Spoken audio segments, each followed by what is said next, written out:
सभी मित्रों को प्रणाम। तो शनिवार के इस वसुधारा के ध्यान कार्यक्रम और सत्संग कार्यक्रम में आप सबका बहुत बहुत स्वागत है, अभिनंदन है। पिछले शनिवार को हम लोगों ने नहीं किया था क्योंकि उस समय हम अमरकंटक में ध्यान समाधि सुरति समाधि का आनंद ले रहे थे। तो उस शनिवार के ब्रेक के बाद आज फिर मिलना हुआ।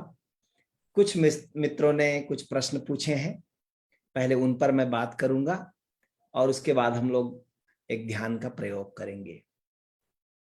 पहला प्रश्न, एक मित्र ने पूछा है कि स्वामी जी प्रणाम, सर्वगुण संपन्न प्रखर चेतना संपन्न संतान उत्पत्ति का विज्ञान क्या है? कृपया मार्गदर्शन देने की अनुकंपा करें। गुहाराम साहू। इस संबंध में कुछ बातें हम लोगों को जाननी चाहिए जो सबके काम की है। दुनिया में भारत एक अकेला ऐसा देश है ओशो के अनुसार जिसने अपनी पूरी चेतना, पूरी प्रतिभा को मनुष्य के चैतन्य के खोज में, आत्मा के खोज में लगाया। इसलिए जीवन के हर आयाम को हमने इस ढंग से सामाजिक व्यवस्था को, व्यक्ति के जीवन को सुनियोजित किया, मैनेज्ड किया कि व्यक्ति अंत में जिस उद्देश्य को लेकर इस धरती पर आया है उसे प्राप्त कर सके। परम ज्ञान को, मोक्ष को, आत्मज्ञान को, या कहें स्वयं के ज्ञान को। यह हमारा उद्देश्य था। इसलिए जीवन के हर पहलू पर बड़ी गहराई से विचार किया। इसलिए इस देश के धर्म को सनातन धर्म कहा गया। हिंदू धर्म शब्द तो बाद में आया, वो तो सिंधु नदी के कारण आया। लेकिन भारत में उस अर्थ में कोई धर्म नहीं है जिस अर्थ में आज ईसाई एक धर्म है, मुसलमान, इस्लाम एक धर्म है। इस अर्थ में हिंदू एक धर्म नहीं है। इसलिए हिंदुओं ने, कहना चाहिए भारतवासियों ने, अपने धर्म को सनातन धर्म कहा। और सनातन धर्म में बहुत से मार्ग थे, बहुत से उपाय थे, बहुत सी विधियां थी। इसलिए जीवन के हर पहलू पर हमारी जो प्रतिभाशाली लोग थे हमारे, उन लोगों ने बहुत गहराई से विचार किया। उनमें से एक आपका प्रश्न भी संबंध रखता है। इसीलिए आप देखे होंगे, आप पूछेंगे सनातन धर्म के जानने वाले, मानने वाले से कि जीवन का उद्देश्य क्या है, तो वो तत्काल 4 चीजों पर जवाब देगा कि जीवन के 4 उद्देश्य हैं। इनको हम कहते हैं 4 पुरुषार्थ। 4 पुरुषार्थ कौन? तो वो कहते हैं अर्थ, धर्म, काम और मोक्ष। ये 4 पुरुषार्थ हैं। आप इसी को ठीक से प्राप्त करने के लिए, मोक्ष को प्राप्त करने के लिए, आत्मज्ञान को प्राप्त करने के लिए 4 वर्ण और 4 आश्रम बनाए गए थे। 4 वर्ण गुण और कर्म के अनुसार, ब्राह्मण, क्षत्रिय, वैश्य और शूद्र। 4 आश्रम, ब्रह्मचर्य, गृहस्थ, वानप्रस्थ और संन्यास आश्रम। ये सारा चीज इतना सुनियोजित था कि इस देश में जो व्यक्ति पैदा होता था वो 99% चांस था कि वो आत्मज्ञान को प्राप्त करके मनुष्य जीवन को सार्थक करके विदा हो। इसलिए ये किंवदंती चल पड़ी थी कि भारत में जन्म लेने के लिए देवता भी तरसते हैं। खूबी क्या थी कि इतना हमने, जैसे आज पश्चिम में आप, विज्ञान का इतना वातावरण है कि वहां शायद ही कोई व्यक्ति अवैज्ञानिक चित्त का होगा, क्योंकि चारों तरफ विज्ञान का वातावरण है। ऐसे ही हमारे देश में चारों तरफ धर्म का इतना गहरा वातावरण था कि कोई व्यक्ति पैदा होता तो अनायास उस मार्ग में चल पड़ता था और पहुंच जाता था। उसी में ये भी था कि सनातन धर्म में 16 संस्कार बनाए गए थे। व्यक्ति के जन्म से लेकर, यानी जन्म मतलब जब हम कहते हैं तो पैदा होना नहीं, जन्म का मतलब जिस दिन से माँ पिता के मिलने पर माँ के गर्भ में एक अणु जीवन के रूप में विकसित होना शुरू होगा, उस दिन से लेकर व्यक्ति के अंतिम संस्कार तक हमने 16 संस्कार बनाए थे। ये 16 संस्कार क्या थे? एक व्यक्ति को कंप्लीट व्यक्ति के रूप में जीवन, अपना जीवन जीने को मिले, और वह जब संसार से विदा हो तो अहोभाव पूर्वक विदा हो, धन्यवाद पूर्वक विदा हो कि सब कुछ जाना, सब कुछ सीखा, सब कुछ पाया, अब कुछ शेष नहीं रहा। इसी का नाम मोक्ष है, इसी का नाम मुक्ति है, कि जब व्यक्ति की कोई इच्छा शेष नहीं रह जाती, सब जान लिया गया, सब पा लिया गया, सब देख लिया गया, तो अब वह तृप्त होकर विदा होता है। ये तृप्ति ही मुक्ति है। उसे में यह भी था कि हम एरे गेरे नत्थु खेरे किसी को भी अपने घर में संतान के रूप में जन्म नहीं देते थे। तो एक 16 संस्कार में एक संस्कार ये भी था जिसको हम कहते थे गर्भाधान संस्कार, जिसके संबंध में आपका प्रश्न है कि एक अच्छा संतान, प्रखर चेतना वाला संतान, सर्वगुण संपन्न संतान कैसे पैदा हो। तो इसकी पूरी वैज्ञानिक व्यवस्था थी, पुराने शास्त्रों में थी, पुराने गुरुओं के पास थी, आज भी है, लेकिन लोग उसके संबंध में जानते नहीं। और चूंकि पश्चिमी शिक्षा के प्रभाव में हमारे हर चीज को, सनातन धर्म के हर चीज को पाखंड या अंधविश्वास कह दिया जाता है, तो हमारे पढ़े लिखे लोग भी उस पर मनन नहीं करते, विचार नहीं करते और उसको इग्नोर कर देते हैं, जबकि मनन करना चाहिए। कोई चीज हजारों साल से चली है तो जरूर कुछ न कुछ मूल में उसकी वैज्ञानिकता होगी। कोई भी झूठ बिना सत्य के पैरों के नहीं चल सकता, झूठ भी चलेगा तो उसको पैर सत्य के चाहिए। तो ये जो गर्भाधान संस्कार था, 16 संस्कारों में एक संस्कार था।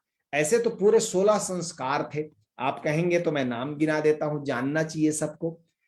कि पहला संस्कार था गर्भाधान संस्कार, यानी जिस दिन माता पिता एक संतान की कामना लिए हुए काम में उतरते हैं, काम वासना में उतरते हैं, मां गर्भ धारण करती है स्त्री, उस दिन से लेकर के ये संस्कार शुरू होते हैं। रघुवंश महाकाव्य है कालिदास जी का, महाकवि कालिदास जी का, उसमें उन्होंने एक जगह ये भी लिखा है रघुवंश के लिए कि भगवान राम कहते हैं कि रघुवंश में लोग विवाह काम वासना की पूर्ति के लिए नहीं करते, अपितु संतान की कामना के लिए करते हैं। कितनी बड़ी बात, आज से लगभग 2000 साल पहले महाकवि कालिदास ने लिखा। यानी उस समय ये बात चलती थी, उस समय तक ये बात बिल्कुल जोर पर थी कि कोई परिवार ऐसा भी होता था हमारे देश में जिसका उद्देश्य श्रेष्ठ संतान उत्पन्न करना होता था।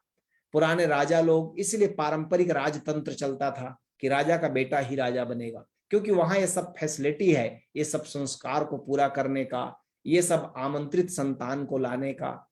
इसीलिए तो आप देखना रामायण में बड़ा प्यारा उल्लेख है कि महाराज दशरथ 50 साल के हो गए और कोई संतान नहीं है। 3 रानियां हैं उनकी, लेकिन कोई संतान नहीं है।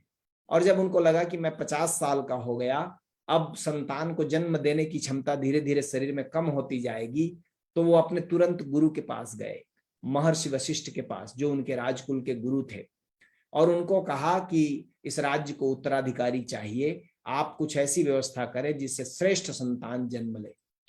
तो महामुनि वशिष्ठ जी ने कहा कि इस विज्ञान के जन्मदाता और ज्ञानी ऋषि श्रृंग हैं, जो जंगल में रहते हैं, उनको हम आमंत्रित करेंगे, वो इस विज्ञान के साथ आपको श्रेष्ठ संतान उत्पन्न करने के लिए आशीर्वाद देंगे। तो ऋषि श्रृंग को बुलाया गया, सरयू नदी के किनारे 1 महीने का यज्ञ किया गया, उसमें तीनों रानी और राजा, पूरा राज परिवार उस यज्ञ में शामिल हुआ। 1 महीने तक यज्ञ का अन्न खाया गया, और उसके बाद 1 महीने बाद महर्षि वशिष्ठ और ऋषि श्रृंग ने आदेश दिया कि अब संतान की कामना को लेकर पति पत्नी का समागम हो, अब जो संतान आएंगे वो श्रेष्ठ आत्माएं आएंगी। और आप देखते हैं उस कुल में 4 बच्चे हुए, राम, लक्ष्मण, भरत, शत्रुघ्न, और चारों के चारों एक से एक प्रेम और शौर्य और कीर्ति से भरे हुए लोग थे, कोई किसी से कम नहीं था। एक तरफ इसको देखिए और एक तरफ महाभारत में देखिए भाई भाई कैसे लड़ रहे थे, इंच इंच जमीन के लिए एक दूसरे के गर्दन काट रहे थे। और रामायण में उसी राज्य को भरत लेना नहीं चाहते और राम कहते हैं पिता ने मुझे वनवास दिया है तो मैं जंगल जाऊंगा।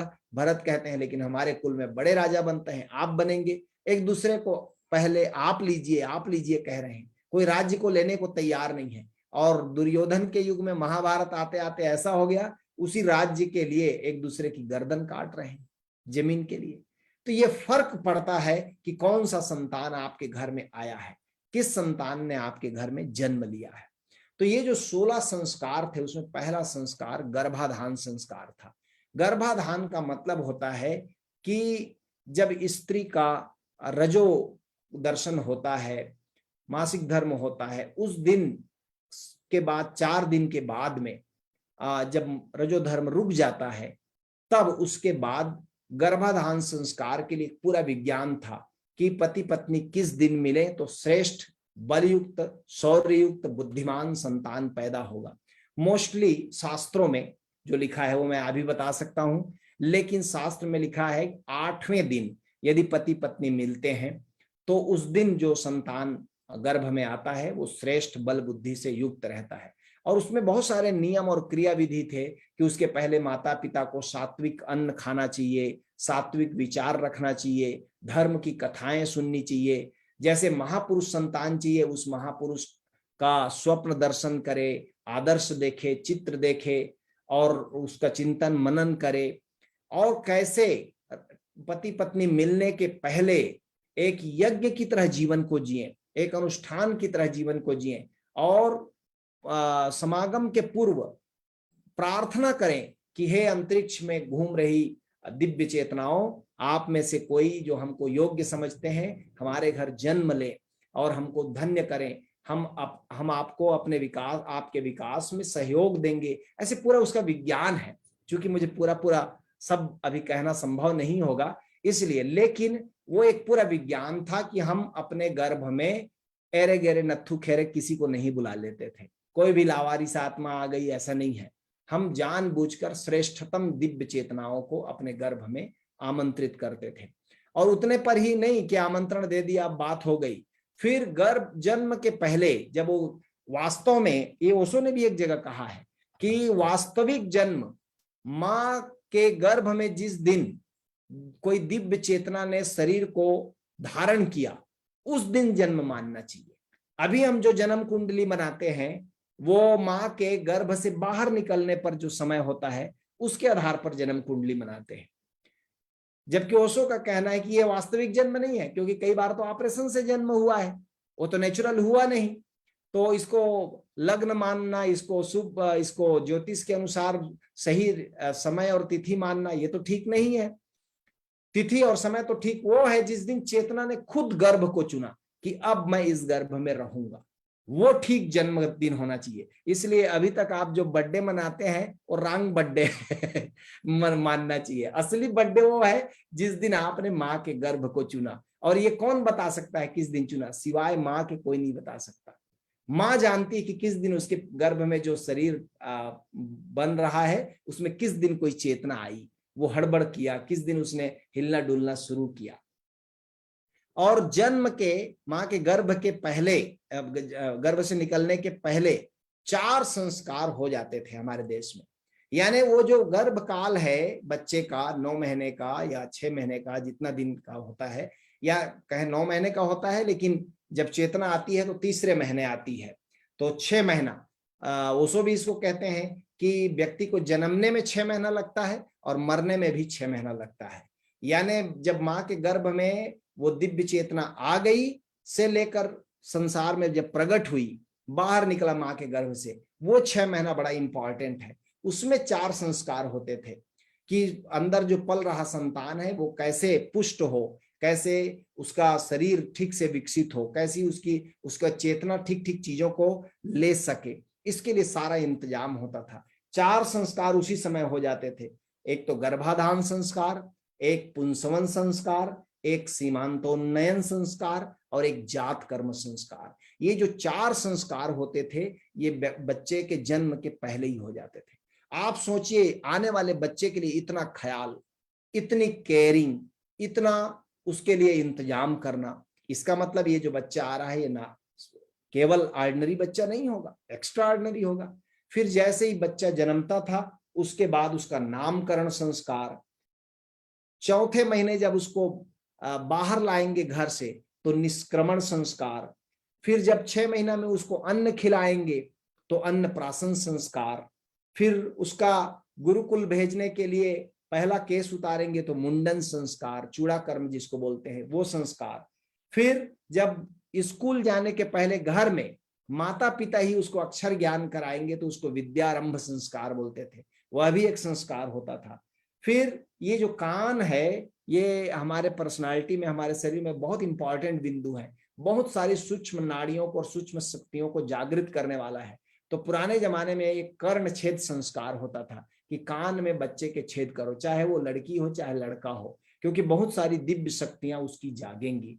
फिर कर्ण वेद के बाद में यज्ञोपवीत संस्कार होता था, जनेऊ संस्कार जिसको बोलते हैं, ताकि अब वो स्कूल जाने के लायक, गुरुकुल जाने के लायक हो गया। जब वो गुरुकुल जाएगा और थोड़ा बड़ा होगा 8-9 साल का, तब वेदारंभ संस्कार, तब उसको अपने सनातन धर्म से संबंधित जो दिव्य ज्ञान के शास्त्र हैं उनको पढ़ने का अधिकार मिलता था। वेदारंभ का मतलब, वेद का मतलब होता है ज्ञान, वेद में सारे चीज समाहित थे, आयुर्वेद भी शामिल था, इतिहास भी शामिल था, विज्ञान भी शामिल था, वेद और उपनिषद तो नेचुरली शामिल थे, उसमें सब कुछ शामिल था। यानी हमारी जो एजुकेशन सिस्टम था उस समय का, जो भी शास्त्र हमारे पूर्वजों ने इकट्ठा किया है, उन सब शास्त्रों का अध्ययन वेदारंभ संस्कार कहलाता था। फिर जब वो पढ़ लिख लेता 14 साल 15 साल में सारा ज्ञान प्राप्त कर लिया, तब गुरु उसका एक बार फिर मुंडन करता था, केशांत, यानी उसको कहते थे केस का अंत हो गया। अब वो मुंडन करके उस समय उसको समझ लीजिए डिग्री दी जाती थी कि अब ये लड़का पढ़ लिख करके स्नातक हुआ, तो स्नातक की डिग्री उसको दी जाती थी। वो लौट के आता था तो उसका केस फिर हट गया, मुंडन हो गया, तो दोबारा जब हुआ तो समझा जाता था कि ये पूरा योग्य होकर, विद्वान होकर के वापस आया है। और तब एक समावर्तन संस्कार, वापसी, घर लौटने का, गुरुकुल से वापसी के लिए भी एक संस्कार होता था। गुरु को दक्षिणा देता था, गुरु के प्रति अहोभाव व्यक्त करता था, और अब घर में लौट करके आ करके जिस संस्कार, 15वें संस्कार को आप बहुत मूल्य देते हैं, उसको वो करता था। ये 15वां संस्कार है, विवाह संस्कार। लेकिन अभी के जीवन में क्या हो गया है, सबसे मुख्य संस्कार वही हो गया है, बाकी सब हट गए, केवल विवाह बैंड बजाओ। तो अब केवल विवाह संस्कार में वो बात संस्कार नहीं रही, लेकिन ये 15वां संस्कार था। और आखिरी संस्कार, जब व्यक्ति मर जाता है तो अंत्येष्टि संस्कार या श्राद्ध संस्कार कहते हैं। ये इस तरह के 16 संस्कार होते थे। और इस 16 संस्कार के, संस्कार शब्द का अर्थ ही होता है परिष्कार, यानी हम एक व्यक्ति को परिष्कृत चेतना वाला व्यक्ति बनाते थे। पूरा विज्ञान खो गया, लोगों ने त्याग, संयम, धर्म से अपने जीवन को जीना छोड़ दिया, तो धीरे धीरे ऑर्डिनरी संतान पैदा होने लगे, और ऑर्डिनरी ही नहीं, फिर अपराधी, नालायक, बदतमीज संतान पैदा होने लगे। जन्मा ही नहीं है कि चोर हो जा रहा है, डाकू हो जा रहा है, आतंकवादी हो जा रहा है, बंदूक, गोली, छुरा बाजी ये सब हाथ में ले रहा है। अब ऐसे लोग, शराब पी करके कोई गर्भ धारण करवा रहा है, नशाखोरी कर रहा है, तो आप सोच सकते हैं कि उसके घर में कैसा संतान आएगा। कोई भी नालायक, बदतमीज, लावारिस आत्मा जो डेवलप्ड नहीं है, विकसित नहीं है, वो पैदा हो जाएगा। तो इसका एक पूरा विज्ञान था, और इस विज्ञान को आज भी, विज्ञान था मतलब, आप जैसे खेती करते हैं तो अच्छी फसल के लिए आप क्या करते हैं? अच्छी फसल के लिए आप सारा इंतजाम करते हैं कि बीज अच्छा हो, धरती अच्छी हो, खाद अच्छा हो, पानी ठीक टाइम पर मिले, सूरज की रोशनी मिले। ये सारा इंतजाम जैसे आप बाहर के फसल के लिए करते हो, ऐसे ही मनुष्य भी एक फसल है, एक तरह से कहना चाहिए। मनुष्य भी एक तरह से बीज के रूप में उत्पन्न होता है और विकसित होता है। तो वैसे ही मनुष्य के लिए भी केयरिंग करना चाहिए, और इसका खासा ख्याल माता पिता को रखना चाहिए कि उनके घर में कोई ऑर्डिनरी बच्चा पैदा मत हो, एक हो, दो हो, लेकिन श्रेष्ठ संतान पैदा हो। आने वाले समय में मैं सोचता हूं जो ज्यादा पढ़े लिखे, बुद्धिमान, विवेकवान लोग होंगे, वो लोग इस पर जरूर विचार करेंगे कि एक्सीडेंटल कोई संतान उनके घर पैदा मत हो, कोई काम वासना का बाई प्रोडक्ट के रूप में पैदा हो गया, अनचाहा संतान पैदा मत हो। हम जिसको अपने मेहमान बुलाएंगे, जिसको हम अपने घर में आदर और सत्कार देंगे, एक बुद्ध पुरुष की तरह उसका पालन पोषण करेंगे, ऐसा संतान आना चाहिए। और ये बात हम आज इसलिए कह पा रहे हैं ओशो के कारण, क्योंकि ओशो ने इस पर काफी प्रकाश भी डाला। ओशो ने खुद अपने पास्ट लाइफ पर बोलते हुए कहा कि मैं 700 साल पहले पैदा हुआ था और मुझे ये आखिरी जन्म लेना था, ये मेरा अंतिम जन्म था। तो मैं ऐसे माता पिता चुनना चाहता था जिसके यहाँ मेरे विकास की और मेरी यात्रा को पूर्ण विराम मिल सके। तो उन्होंने कहा मेरे पास चुनाव था, मैं राजा महाराजा को चुन सकता था, बड़े लोगों को चुन सकता था, लेकिन मैंने एक साधारण दंपत्ति को चुना जो कि ज्यादा धनवान नहीं थे, साधारण परिवार था, मिडिल क्लास परिवार था ओशो के माता पिता का। लेकिन बोले कि ये इतने सज्जन थे, इतने प्रेमपूर्ण थे, इतने भावपूर्ण थे कि इस दंपत्ति को मैंने अपने माता पिता के रूप में चुना। जबकि इसी जन्म में ओशो के पूर्व जन्म की माता भी चांदा जिला में, चंद्रपुर के पास है, चांदा में पैदा हुई थी, पूर्व जन्म की माँ थी वो, ओशो ने उनके बारे में भी बताया। और इस जन्म में जो उनकी माँ थी वो तो साधारण दंपति थे, लेकिन साधारण थे, लेकिन इस अर्थ में असाधारण थे कि उनके पति पत्नी के बीच में जो हार्मनी होनी चाहिए, आपस में जो प्रेम होना चाहिए और एक दिव्यता होनी चाहिए, वो उनमें थी। तभी तो ओशो जैसे महापुरुष ने उनको अपने माता पिता के रूप में चुना। तो आपने बहुत अच्छा प्रश्न पूछा स्वामी जी। सनातन धर्म, मैं तो सनातन धर्म ही कहता हूं, मुझे हिंदू धर्म शब्द अच्छा उतना नहीं लगता, अच्छा शब्द लगता है सनातन धर्म, क्योंकि सनातन धर्म में मार्ग बहुत हैं, सभी इसमें समाहित हैं। भारत में जितने मार्ग पैदा हुए उसमें शैव भी हैं, शाक्त भी हैं, वैष्णव भी हैं, कबीर पंथी भी हैं, नानक पंथी भी हैं, गोरख पंथी भी हैं, हजार हजार मार्ग हैं। इन सब के समेकित रूप को, इकट्ठे रूप को हमारे देश में सनातन धर्म कहा जाता था। सनातन धर्म इस अर्थ में कोई धर्म नहीं है जैसे हिंदू, जैसे इस्लाम है या जैसे ईसाई हैं। इस अर्थ में धर्म है कि ये जीवन को उन्नति के मार्ग पर ले जाने का एक कंप्लीट विज्ञान था सनातन धर्म। धीरे धीरे हम सब उसको भूल गए, अब फिर से ओशो ने सबको अपडेट किया है। मैं निवेदन करूंगा ओशो का साहित्य पढ़ें, ओशो के प्रवचन सुने। आप पाएंगे जगह जगह पर ओशो ने प्रवचन के बीच बीच में संदर्भ देखकर इन सबको भी अपडेट किया है, इन सब के बारे में भी बोला है, और जो पाखंड भी फैला, अंधविश्वास भी फैला, उसको भी काटा है। दोनों चीज किया है। ओशो के आने से सब कुछ अपडेट हुआ है। इसलिए मैं सभी सन्यासियों को, सभी प्रेमियों को निवेदन करता हूं कि यदि आपको विश्व स्तर का साहित्य पढ़ना हो, अपडेट साहित्य पढ़ना हो, तो आज ओशो से बढ़कर कोई दूसरा नहीं है। थैंक यू गुहाराम जी। दूसरा प्रश्न पूछा है पीयूष जी ने, कहते हैं स्वामी जी, बागेश्वर धाम के एक कथावाचक बहुत प्रसिद्ध हो रहे हैं। वे व्यक्ति के मन की बात कागज पर लिख देते हैं और क्रॉस चेक करते हैं तो सही निकलती है, यह कैसे संभव होता होगा? पीयूष भाई, पतंजलि योग सूत्र आप पढ़ना। ओशो का प्रवचन है 5 भागों में, 90 प्रवचन, करीब करीब शायद 80 या 90 प्रवचन है पतंजलि योग सूत्र पर। 5 बड़ी बड़ी किताबों के रूप में ओशो ने अंग्रेजी में मूल प्रवचन दिया, हिंदी में उसका अनुवाद अपने सामने करवाया, हिंदी में भी उपलब्ध है। उसमें से एक विभाग का नाम है विभूति योग, विभूतिपाद। विभूतिपाद क्या है कि जब मनुष्य साधना करता है, ध्यान करता है, आध्यात्मिक जीवन में प्रवेश करता है, तो उसको बहुत सारी सिद्धियां मिलती हैं। सिद्धियां क्या है? हमारे भीतर ही सोई शक्तियां जागने लगती हैं। उनमें से एक शक्ति यह भी है जो आप कह रहे हैं, दूसरे के मन के विचार को पढ़ लेना, दूसरे के दिमाग में क्या चल रहा है इसे जान लेना। यह भी एक विभूतिपाद की सिद्धि है, और इसे सिद्ध करना कोई बहुत कठिन काम नहीं है। यदि आप प्रतिदिन ध्यान करते हैं और मन आपका बहुत शांत और शांत और शांत होता जाता है, तो आप इतने गहरे शांत होते हैं कि उस समय आपके पास में सामने कोई बैठा हो और उसका क्या विचार चल रहा है, यदि आप शांत होकर सुने बस केवल, तो आपकी चेतना में वो बात कौंध जाएगी कि सामने वाले के दिमाग में क्या विचार चल रहा है। कई बार तो एक्सीडेंटल बहुतों को होता है, जैसे कोई आपके घर मिलने आ रहा है, अभी 100 कदम दूर है वो, अभी आपके घर में आ नहीं गया है, और अचानक आपको उसका ख्याल आ जाता है और आप कहते हैं बाहर निकल कर, अरे मैं तो अभी आपके बारे में सोच रहा था। नहीं, वो आ गए थे तभी आपके चेतना में वो बात कौंध गई, उनका वाइब्रेशन आपको छू गया। हम यहाँ शरीर में ही सीमित नहीं है, शरीर से बाहर भी हमारा बड़ा फैलाव है। जितना जितना उस फैलाव के प्रति आप जागरूक होंगे, आकाश की तरह आप जिएंगे, तो जैसे आकाश सब कुछ जानता है वैसे ही आप भी जानने लगेंगे। इसमें चमत्कृत होने वाली बात कुछ भी नहीं है। यह साधना के बीच में मिली हुई अपने आप दिव्य शक्तियां हैं।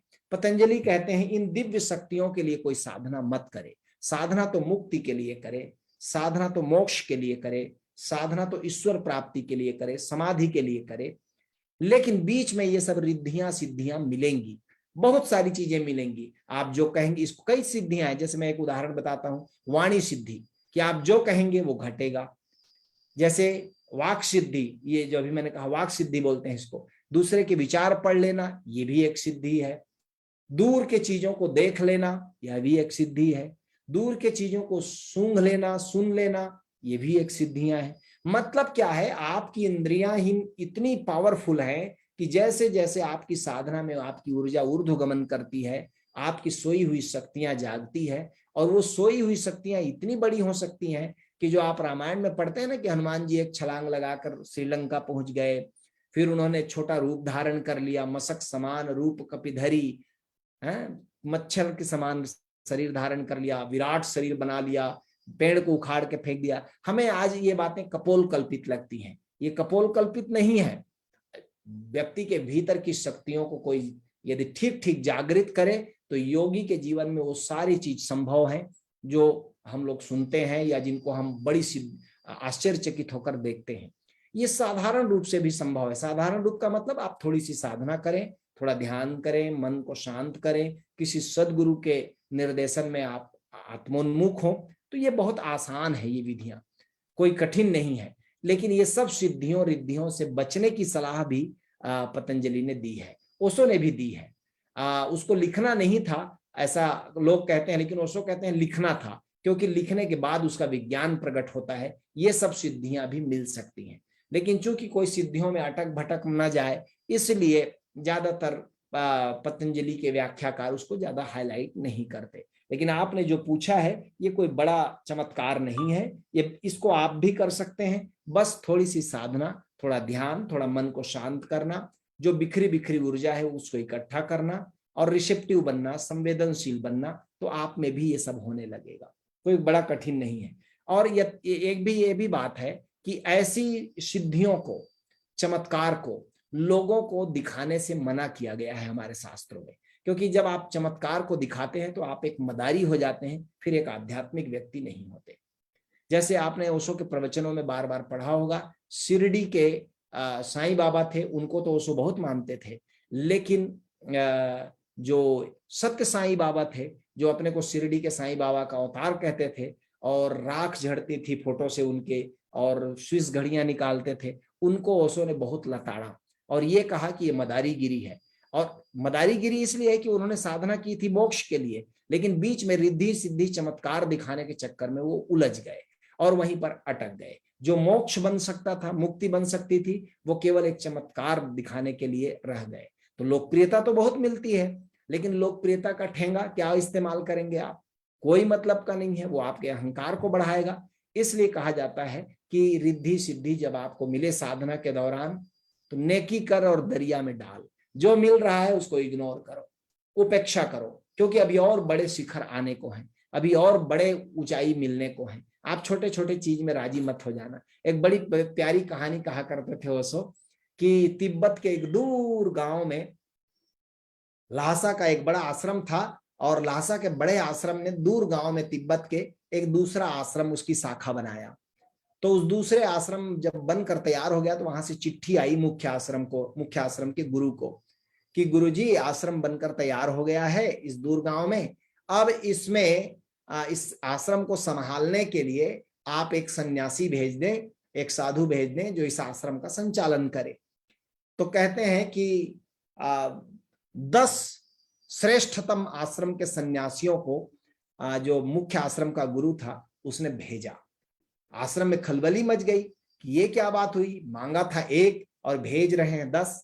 तो कई लोगों ने गुरु से प्रश्न किया कि उस आश्रम ने तो 1 मांगा था गुरुदेव, आप 10 सन्यासी क्यों भेज रहे हैं, वहां झगड़ा लड़ाई हो जाएगा। तो गुरु ने कहा नहीं, कुछ दिनों बाद तुम्हें उत्तर बताऊंगा, अभी नहीं, पहले पहुंचने दो उसको। इन लोगों को। और ऐसा हुआ कि वो 10 निकले आश्रम से, और पहले ही गांव में जब पड़ाव डाले तो उस गांव का जो राजा था वो आया और उसने कहा 10 सन्यासियों को देख कर कि देखिए, आज मेरे ज्योतिष ने कहा है कि सुबह जिसका तुम दर्शन करोगे उसी से अपनी लड़की को ब्याह देना। मेरी इकलौती लड़की है, वही इस साम्राज्य की मालकिन भी होगी, और जो मेरा दामाद होगा स्वाभाविक रूप से राजा होगा। तो आप 10 में से कोई, यदि आप इस मेरे प्रस्ताव को स्वीकार करें तो मैं अपनी कन्या देने को तैयार हूं। तो 2-4 तो वहीं लड़ गए कि मैं रहूंगा मैं रहूंगा, और इस तरह से छंटते गए। कोई धन के लोभ में कहीं पर, कोई पद के लोभ में, किसी ने कहा कि मैं राजमंत्री बनाऊंगा तो राजमंत्री बन गया। ऐसे करते करते लास्ट में 2 लोग बचे। आखिरी गांव के में जब पड़ाव डाले थे पहुंचने, आश्रम पहुंचने के पहले, तो 2 लोग बचे थे। उन 2 में दोनों पहुंचते बाकी 8 तो इधर ही रुक गए, किसी की कोई लोभ में रुक गया, कोई किसी आकर्षण में रुक गया। और जब वहां पहुंचे तो ये दोनों में से एक को वहां के राज पुरोहित ने चैलेंज कर दिया विवाद में कि तुम्हारा गुरु गलत, मेरा गुरु सही। तो उसने कहा अब तुम जाओ अकेले उस आश्रम में, अब मैं जब तक इसको हरा के कन्वर्ट न कर लूं तब तक मैं नहीं जाऊंगा। वो भी एक रुक गया, और एक व्यक्ति वहां पहुंचा। उस आश्रम से चिट्ठी लाया हरकारा ने फिर मुख्य आश्रम के गुरु को कि धन्यवाद गुरुदेव, आपने एक व्यक्ति को जो भेजा था वो आश्रम पहुंच गया है और उसने आश्रम का चार्ज संभाल लिया है। तो आश्रम के लोग खूब हंसे, बोले क्या राज हुआ? तो गुरु ने कहा 10 भेजो तो 1 पहुंचता है। यही रेशियो है, अध्यात्म में ऐसे ही चलता है। 10, वो जो 9 लोग रुकते हैं वो रिद्धि सिद्धि चमत्कार, हजार आकर्षण है अध्यात्म के बीच में, उन्हीं में रुक जाते हैं लोग। मोक्ष तक तो कोई एक सौभाग्यशाली होता है जो कभी कभार सब कुछ छोड़ने को तैयार है, जुआरी की तरह एक इकट्ठा दांव लगाता है, या तो आर या पार, वही मोक्ष को प्राप्त करता है, वही पहुंचता है। इसलिए जो बागेश्वर वाले स्वामी जी हैं या चमत्कारी बाबा जिन्होंने आपको बहुत प्रभावित किया है, पीयूष जी, ज्यादा आप प्रभावित मत होइए, नहीं तो आप भी इन्हीं में से कहीं पर आप अटक जाएंगे। अब धीरज ने एक प्रश्न पूछा है अमेरिका से, आप वो प्रश्न रिकॉर्ड करके भेजते हैं तो मैं प्रश्न आपको सुना देता हूं सबको, फिर उसका थोड़ा सा जवाब दे दूंगा, क्योंकि अभी हमारे पास थोड़ा 5 मिनट का समय है। आचार्य श्री प्रणाम, मैं धीरज। मैं 2 चीज आपसे पूछना चाहता हूँ। एक तो साधना के बारे में, और पहले तो परम गुरु को डिस्कोर्स सुनते थे तो आंख से आंसू आते थे, लेकिन अब तो मतलब कि ओशो धारा का कोई भी आचार्य का प्रोग्राम, चाहे वनडे हो चाहे कोई भी प्रोग्राम हो, जब उनका मतलब कि प्रोग्राम में पार्टिसिपेंट होता हो तो आंख से आंसू बहने लगते हैं। ऐसा क्यों? दूसरा बात कि इस आचार्य श्री आजकल मेरा मतलब कि दाढ़ी बढ़ गया है, और इसके लिए मतलब जब घर बात होता है तो दाढ़ी देखता है तो घर के लोग से बड़ा अपोज करता है, स्पेशली करके मेरी माँ। अब पता नहीं मतलब कि मुझे अब कटने का मन नहीं करता है, उन लोगों को पता नहीं क्या लगता है। क्या ये चीज सब नॉर्मल है लाइफ के लिए कि ऐसा ही चलेगा? धन्यवाद। धन्यवाद धीरज भाई। और एक तो पहला प्रश्न जो आपका है वो बड़े काम का है कि आपने कहा कि मैं परम गुरु के ओशो के प्रवचन सुनता था तब आंखों में आंसू आते थे, और अब ओशो धारा का कोई आचार्य हो या कोई कार्यक्रम हो जिसमें आप पार्टिसिपेंट होते हैं तो आंसू आते हैं। आंसू सबसे बढ़िया लक्षण है आपके इनर ग्रोथ का, अंतर विकास का। इसका मतलब है कि आपकी जो साधना है वो बहुत सुंदर चल रही है, कि जैसे जैसे ज्ञान से भक्ति की ओर आप बढ़ रहे हैं आंखों में आंसू आ रहे हैं। ये शुभ है, बहुत अच्छा है, बहुत। और ये मैं नहीं कह रहा हूं कि जिनके आंसू नहीं आते वो कोई सौभाग्यशाली नहीं है। सौभाग्यशाली तो सभी हैं, सभी को एक ना एक दिन आंसू आएंगे, और नहीं आए हैं तो इंतजार करना चाहिए, आंसू आकर रहेंगे। लेकिन एक चीज जरूर मैं कहूंगा, आंसू से बढ़कर कोई बड़ा लक्षण नहीं। इसका मतलब हृदय पिघलने लगा है, इसका मतलब अनाहत चक्र में ऊर्जा आने लगी है। अब एक अकारण प्रेम, अकारण संवेदनशीलता आप में जाग उठी है। इसका सौभाग्य मनाइए, और जितने आंसू आए उतना रोएं। कभी प्रकृति को देखकर, कभी प्रवचन सुनते हुए, कभी किसी सदगुरु को देखकर, कभी महापुरुषों को देखकर, कभी आचार्यों से मिलकर उनके प्रोग्राम करते हुए आंसू आ रहे हैं। इसका मतलब है कि हृदय मथ रहा है, हृदय पिघल रहा है, अहंकार गल रहा है, ये उसका लक्षण है और ये सौभाग्य है। तो इस बात पर तो आप नाचिए, खुशी मनाइए कि आपके जीवन में ओशो ने, सदगुरु ने अपने कहना चाहिए अपने आहट देना शुरू कर दिया है। और इसको खूब खूब बढ़ाइए, पोषण दीजिए। ऐसी कोई चीज मत सुनिए, ऐसी कोई चीज मत देखिए जो इस पर बाधा डाले। इसी को साधना कहा जाता है कि शुभ आने लगा तो उसको प्रोटेक्शन देना, उसको बढ़ाना, उसको सुरक्षा देना। दूसरी बात जो आपने पूछी कि दाढ़ी बढ़ रही है तो लोग अपोज कर रहे हैं। सच्चे धर्म में उत्सुक होंगे तो लोग बिल्कुल विरोध करेंगे। वो दाढ़ी तो एक बहाना है, कोई और बहाने से भी विरोध करेंगे। ये सबको मैं बता देता हूं। ओशोधारा में जब आते हैं लोग तो कि जब भी धरती पर कोई नया धर्म आता है, जब कोई जिंदा सदगुरु के संपर्क में होता है, जब कोई साधना करता है, तो जो ट्रेडिशनल धर्म के लोग होते हैं, पारंपरिक होते हैं, वो विरोध करेंगे। क्योंकि आप बदलने लगे, आपका हार्डवेयर तो वही रहेगा लेकिन सॉफ्टवेयर बदलने लगा। ये लोगों को बर्दाश्त नहीं। आपकी बेहोशी में जो व्यवहार आपने किया था लोगों से, तो लोग मानकर चले थे कि आप सदा ऐसे ही रहेंगे। अब अचानक आपने ट्रैक बदल दिया तो लोग सोचते हैं कि अभी फिर नया सामंजस्य करना पड़ेगा इसके साथ। तो वो नए आदमी को बर्दाश्त नहीं करते, वो समझते हैं बिगड़ रहे हो। यद्यपि उनको भीतर से दिखाई पड़ता है कि बिगड़ उगड़ कुछ नहीं रहे हो, संवर रहे हो, लेकिन विरोध करने का, नेगेटिव देखने का एक जो आदत बना हुआ है, नकारात्मक दृष्टिकोण बना हुआ है, तो दाढ़ी पर आपत्ति करेंगे। और ज्यादातर ओशो के सन्यासी या ओशोधारा की जो सन्यासी है, कोई भी वो दाढ़ी उड़ी बढ़ाया नहीं कि घर के लोग विरोध करते ही हैं। ज्यादातर लोग विरोध करते हैं। दाढ़ी सवाल नहीं है, आप नए बनने की कोशिश कर रहे हैं, आप नया कुछ कर रहे हैं जीवन में, इसका विरोध है। और सबसे ज्यादा विरोध तो इस बात का होता है आनंद का, कि आप आनंदित हो रहे हैं बिना किसी वजह के, बिना किसी कारण के, बिना किसी कहना चाहिए संगत कारण जिसको लोग कहें उसके, आप अकारण प्रसन्न हो रहे हैं। तो लोगों को, जो चारों तरफ दुखवादी लोग हैं, उनको बड़ा अखरता है, वो आपके विरोध करेंगे। लेकिन हमें विवाद नहीं करना है, हमें निवेदन कर देना है कि नहीं, बस ऐसे ही रुचि के लिए कर लिया है। और बहुत आग्रह करे तो दाढ़ी का ज्यादा जिद आप भी मत करना, कटवा देना, क्या हर्ज है, फिर उगाएगा, फसल है उसमें कौन सी बड़ी बात है।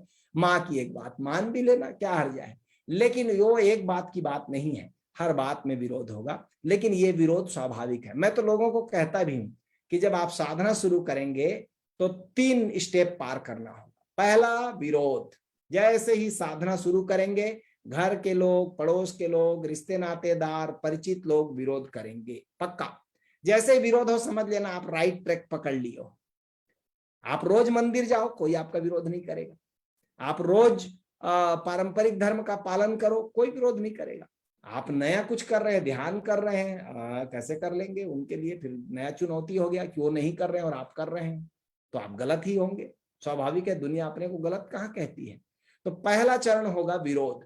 खासा विरोध सबको सहन करना पड़ता है, ये पहला लक्षण है।